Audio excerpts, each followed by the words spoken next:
바울의 편지, 로마서를 로마에 전달한 사람이 누구인지 아십니까? 성경학자 대부분은 로마서를 로마 교회에 전달한 사람은 베베라고 추정합니다.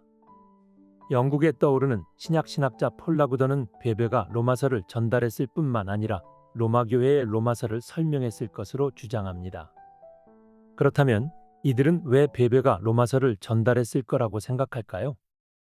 먼저 초대교회에서 여성 지도자의 역할을 생각해 볼 필요가 있습니다. 사도행전과 바울 서신을 살펴보면 많은 여성이 바울 공동체에서 다양한 형태의 역할을 감당했습니다. 브리스길라는 순회 지도자로 남편 아굴라와 함께 고린도에서 에베소까지 바울과 동행했습니다. 이들은 바울을 위하여 목숨까지 줄 각오로 따랐습니다. 그들은 이방의 교회에서 지도자로 활동하였습니다. 그 외에도 여성 지도자는 많았습니다. 골로새서 4장 15절에서 눈바라는 여성도 한 교회의 지도자로 소개하였습니다.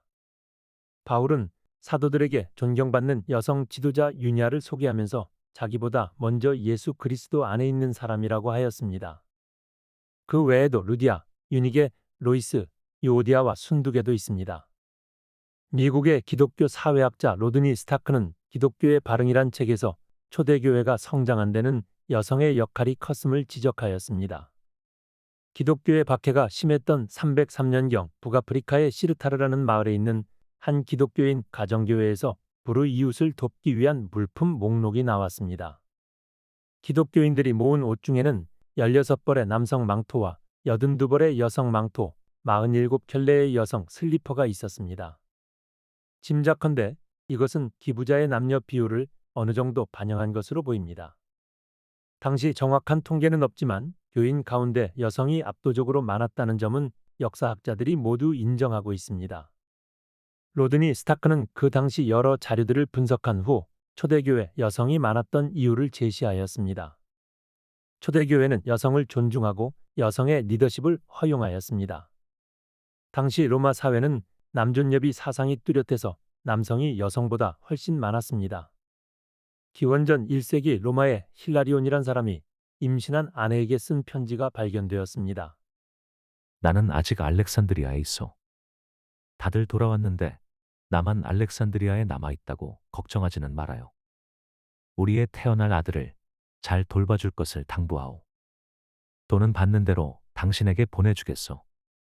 내가 집에 돌아가기 전에 아이를 낳는다면 남자이면 키우고 여자이면 버리시오. 날 잊지 말아요라고 당신이 말했는데 내가 어찌 당신을 잊겠소. 그런 걱정일랑 하지 말아요. 이런 현상은 상류층 가정에서 더 뚜렷하게 드러납니다.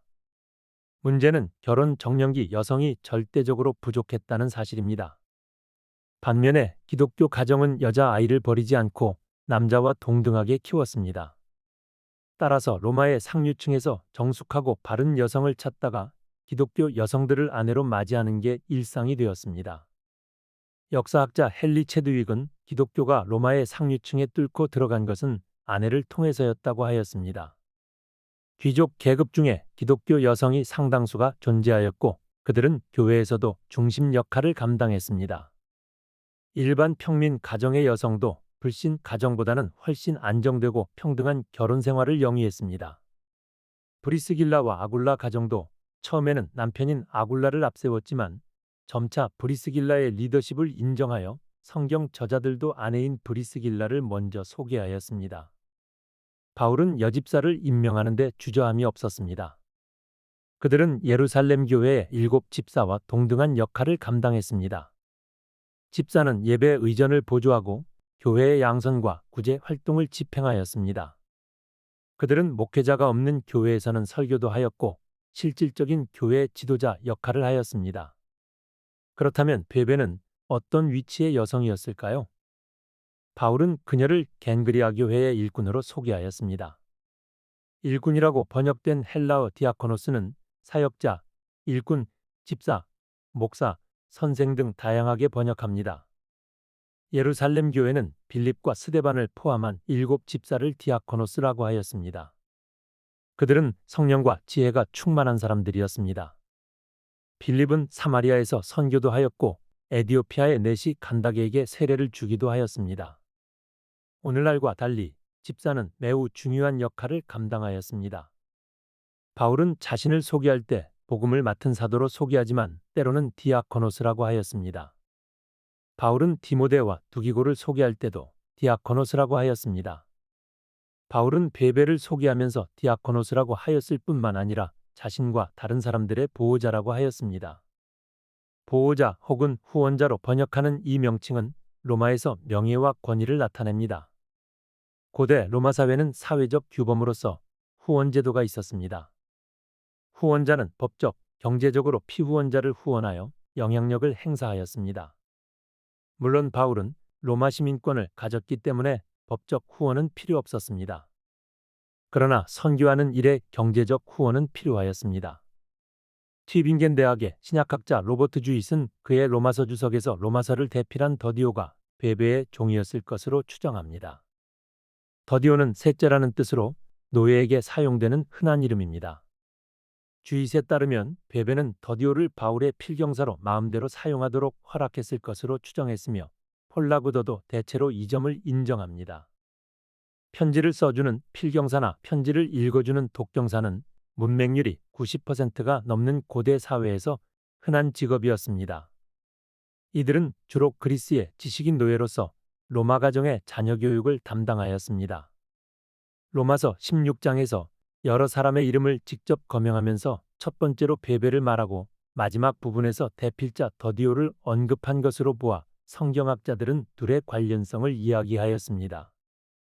특별히 바울은 16장 1절에서 베베를 로마 교회에 추천하였습니다. 초대교회 당시 추천서는 널리 쓰이는 관행이었습니다. 바울은 고린도 후서를 쓰면서 자신은 남들처럼 추천서를 들고 너희를 찾을 이유가 없다고 하였습니다. 그것은 바울이 고린도 교회를 세웠기 때문입니다. 반면에 추천이 필요할 때도 있습니다. 바울은 예루살렘 교회를 위한 구제헌금을 모아서 한 사람에게 추천서를 써주며 예루살렘 교회에 보냈습니다. 내가 이를 때에 너희가 인정한 사람에게 편지를 주어 너희의 은혜를 예루살렘으로 가지고 가게 하리니. 이러한 추천서는 추천한 사람의 인격과 배경을 신뢰하여 추천서를 가지고 온 사람을 추천한 사람과 동등하게 대우하였습니다. 바울은 로마 교회 성도들에게 자신과 동등하게 대우하고 영접하라는 의미로 베베에게 추천서를 써주었습니다. 그것은 로마서를 베베가 가지고 갔다는 증거이기도 합니다. 바울의 편지를 가지고 온 사람은 바울과 동등한 권위를 가지는 것으로 곧 왕의 칙령을 전달하는 왕의 사신과 같은 의미입니다. 그러므로 로마서를 읽다가 어려운 부분이나 설명이 필요한 부분이 있으면 베베에게 질문하였고 베베는 바울의 권위를 가지고 로마서를 설명하였습니다. 베베는 경제적인 면에서 바울과 다른 사람의 보호자였으며 신앙적으로도 교회의 지도자로 손색이 없었습니다.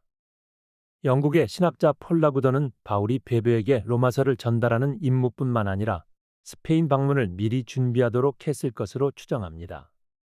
스페인을 방문하기 위해선 재정뿐만 아니라 스페인 방언을 통역해줄 통역사를 찾는 일도 필요했습니다. 베베는 바울의 후원자요, 하나님의 복음을 위하여 함께 일하는 일꾼이요, 그 어떤 사람보다 믿고 맡길 수 있는 신실한 일꾼이었습니다. 바울은 단지 물질적 후원 때문에 로마서를 전달하는 책임을 맡긴 것이 아니라 그녀의 진실함과 신실함과 영성 때문에 바울을 대신하는 특사로 그녀에게 많은 일을 맡겼을 것으로 추정하는 게 타당하다고 생각합니다. 감사합니다.